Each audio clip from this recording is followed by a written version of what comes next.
Vanilla বাংলাদেশে খুব নতুন একটি ফসল। আমরা এটাকে মশলা ফসলও কখনো কখনো বলে থাকি। এটা আসলে এসেন্স হিসাবে ভোলাটাইল কম্পাউন্ডটা ব্যবহার করা হয়।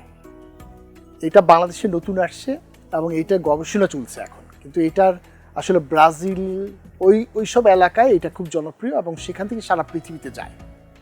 তো আমাদের দেশে যেটা আমরা নিয়ে এসে আমরা শুধু দেখছি এখানে যে আমাদের এখানে পট ফরমেশনটা হয় কিনা। ভ্যানিলা যেহেতু অনেকটা সয়েলের ভিতরে হয়, আমরা সয়েল থেকে সুন্দরভাবে উঁচু করে দিয়েছি, ভিতরে কোকো ফাইবার দিয়ে দিয়েছি, সেখান থেকে নিউট্রিয়েন্ট নিচ্ছে, ময়েশ্চার নিচ্ছে। আমরা দেখলাম যে খুব সুন্দর প্রোডাকশন হচ্ছে এবং ফুল উৎপাদন হচ্ছে খুব সুন্দর।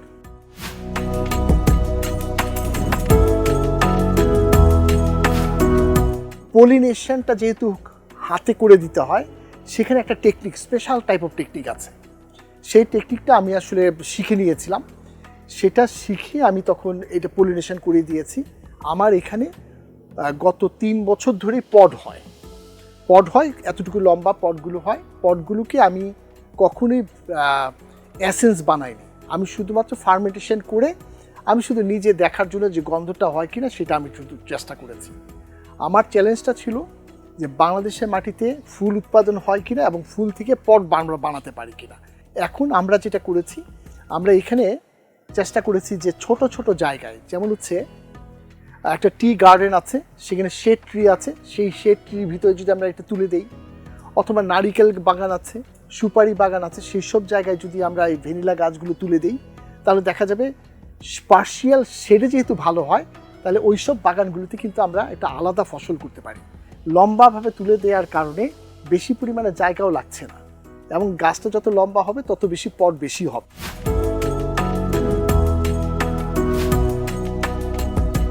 আমাদের নর্মাল যে স্পেস লাগে তার চেয়ে বাইরে যেখানে বাগান আছে, আমি বললাম যে টি গার্ডেনে শেড ট্রি আছে, শেড ট্রির ভিতরে তুলে দিলাম, অথবা নারিকেল গাছ বাগান আছে সেখানে গোড়া থেকে তুলে দিলাম, অথবা সুপারি বাগান আছে, অথবা আম বাগান আছে, যেখানে পার্শিয়াল শেড পড়ে সেখানে কিন্তু ভ্যানিলা প্রোডাকশন হবে। ভ্যানিলার শর্তটাই হলো এই রকম, তার এরিয়াল রুট আছে।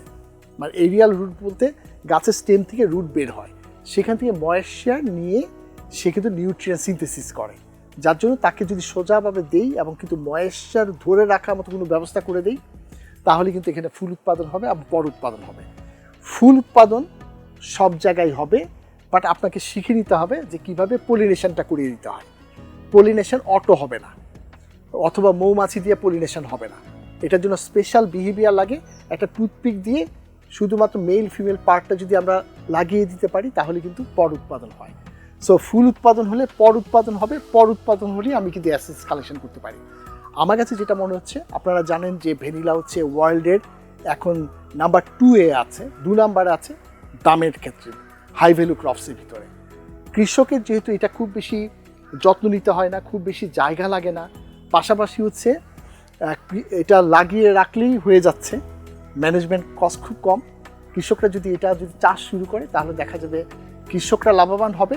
এবং আমরা যেটা ভ্যানিলা এসেন্স কিন্তু আমরা কেক থেকে শুরু করে বিভিন্ন জায়গায় ব্যবহার করছি, প্রচুর পরিমাণে কিন্তু আমরা বিদেশ থেকে নিয়ে আসছি, সেটাও কিন্তু আমরা কন্ট্রোল করতে পারি যে আমাদের দেশে ভ্যানিলা উৎপাদন হবে, সেই এসেন্স দিয়ে আমরা আমাদের প্রোডাক্টগুলো তৈরি করব।